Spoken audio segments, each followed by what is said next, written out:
engenharia civil atua nesses casos. Porque, ó, é muito interessante como você vai conferir nessas dicas da Amanda. Confira aí.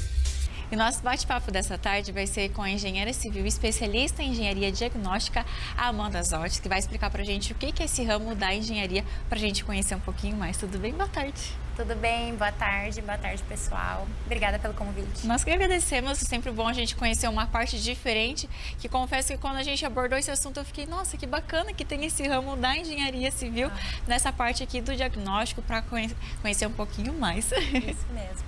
Então eu quero que você explica pra gente, então, o que é essa engenharia diagnóstica? Bom, quando a gente fala, né, diagnóstico, geralmente vem na cabeça um médico, né? Porque o médico o tempo inteiro está fazendo diagnóstico. Então ele avalia o que causou aquela doença para então propor qual remédio a pessoa vai tomar, qual tratamento seguir, qual terapia ele precisa fazer. E não é diferente na engenharia. Então quando aparece um problema para a gente tem que identificar o que causou esse problema para conseguir passar um tratamento de forma correta, né, de forma corretiva. E aí, claro, dentro da engenharia diagnóstica, a gente tem a parte de correções, parte de prevenções para evitar futuros problemas e a parte ali da qualidade mesmo. E, Amanda, a gente pode falar que quando deve se procurar um engenheiro civil ambientado nessa parte, como que deve ser? Quando procurar? Quando procurar? Então, bom, primeiro, geralmente, né, que é o mais comum, é quando a pessoa já tem um problema na obra, na casa, onde trabalha, está com algum problema e precisa arrumar já. Muitas vezes as pessoas já vêm, ai, olha, já chamei um pedreiro, já arrumaram 3 vezes essa infiltração e não arruma, eu quero, pelo amor de Deus, consertar, né? Então a gente tem equipamentos que conseguem detectar alguns problemas, né? E com base em cálculo, em ensaio de laboratório, se precisar, a gente consegue fazer o diagnóstico e propor o tratamento. Outra situação é de forma preventiva. Então, até tem um estudo que fala que se você consegue corrigir o problema ainda antes de entrar no imóvel, então ele na época da obra, você consegue economizar, custa 125 vezes menos do que para arrumar depois que você já está morando. Então, é forma preventiva, né? Por exemplo, você vai comprar um imóvel, antes de entrar no imóvel, é ideal que faça, por exemplo, uma vistoria de recebimento de imóvel. Porque se tiver algum problema, você já solicita a correção, né? Então, para depois diminuir as dores de cabeça, né? certeza, porque depois começa a achar uma coisa outra ali, né? E muitas vezes daí você já perde a garantia depois que você começa a usar certas coisas, né? Então, é ideal. Essa vistoria de recebimento de imóvel é bem importante. E, Amanda, por exemplo, assim, quando minha casa, de repente, começou uma obra vizinha. E aí, na minha casa, começou a aparecer rachaduras, apareceu um negócio ali, outro ali. Nessa parte, a engenharia diagnóstica é indicado ir lá para fazer a prevenção ou ver o que está acontecendo? Com certeza. Quando a gente tem a nossa casa, né, a gente vê que vai construir um prédio ao lado, geralmente o prédio mesmo, ele já se precavê e faz o laudo de vizinhança que a gente fala. Que ele vai nas obras vizinhas, nas casas vizinhas e verifica se tem já algum problema estrutural, alguma coisa, porque possivelmente pode vir a acontecer, porque imagina, né, são estacas sendo perfuradas, solo, às vezes eles vão compactar o solo, então treme, né, treme toda ali uma região. Então, assim, você como morador, como o vizinho da obra, é interessante que seja feito, sim, um laudo cautelar ali no seu imóvel. Então, você faz um laudo de vizinhança, mas você como parte privada, para registrar que sua casa, como ela está agora, né? E se porventura vir algum problema, você consegue se precaver. Se já começou a aparecer o problema, a gente consegue sim diagnosticar, ver o que de fato é decorrente da obra e o que não é. E quando acontece isso, as rachaduras, por exemplo, alguns outros problemas que podem acontecer que causem risco, como que é esses problemas assim, que, opa, peraí, que precisa de uma atenção redobrada, precisa até às vezes desocupar aquele espaço também? Sim, aí vai de caso a caso, né? Às vezes acontece só do muro, já teve vários casos, inclusive, que o muro começou a trincar, a fissurar e a gente viu que, na verdade, o muro da pessoa estava realmente com pouca estrutura. Então, se fosse um prédio ou se fosse um sobrado, iria causar prejuízo a essa pessoa.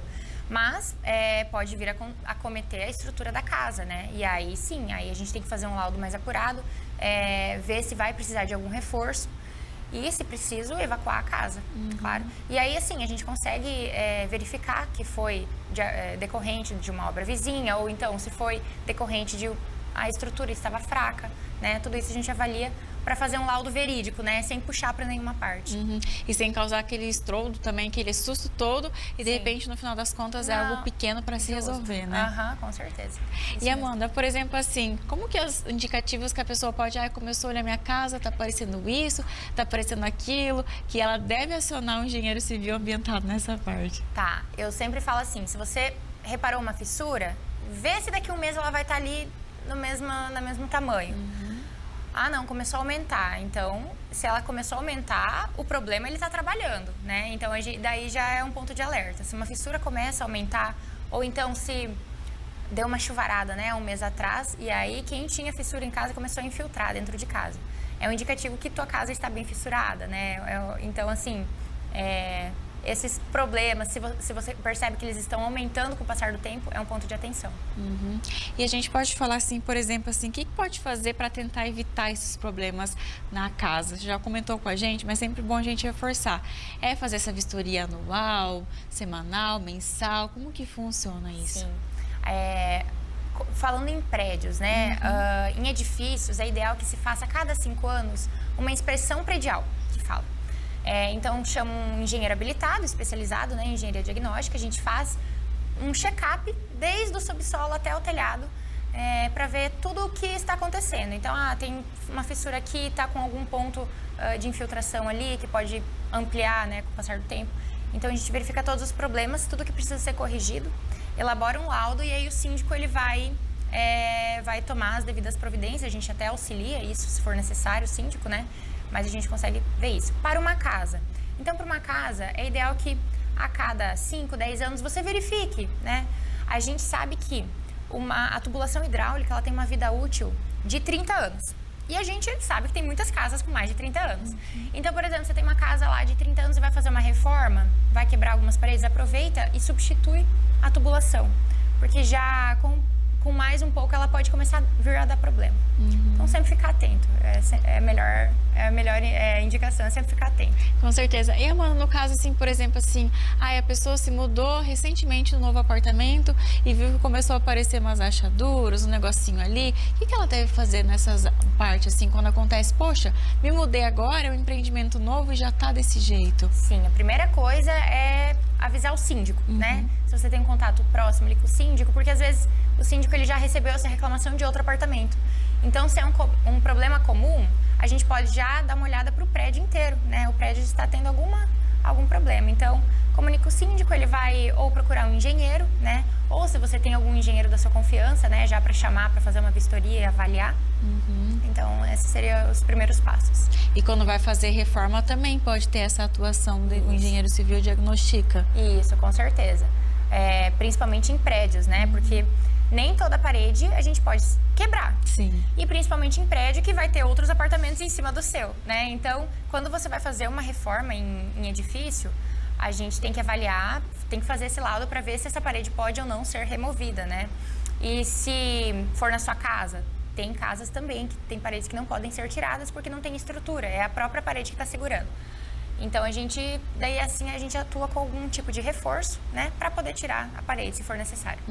E é até bacana que você falou isso, porque às vezes algumas pessoas, mas eu vou conversar aqui com tal pessoa, tenho mestre de obra, tenho pedreiro, enfim, estão me auxiliando, porque eu não vou poder gastar com esse profissional. E depois a dor de cabeça que ela vai ter lá na frente vai ser muito pior do que se tivesse feito isso, com certeza, com certeza. E se falando de prédio, a gente fala até em risco estrutural, né, se você... Então, sempre ter um profissional junto é primordial. Com certeza. Então, quero te agradecer por essas dicas. Obrigada, viu? Obrigada pelo convite. Inclusive, se algumas pessoas ficarem com dúvida, quer acompanhar um pouquinho mais, saber mais dessa profissão, dessa área da engenharia civil, faça um convite para te acompanhar no seu Instagram. Com certeza. Então, meu Instagram é amandazotes.eng. Zotes com 2 T's. Amanda, obrigada por essas orientações.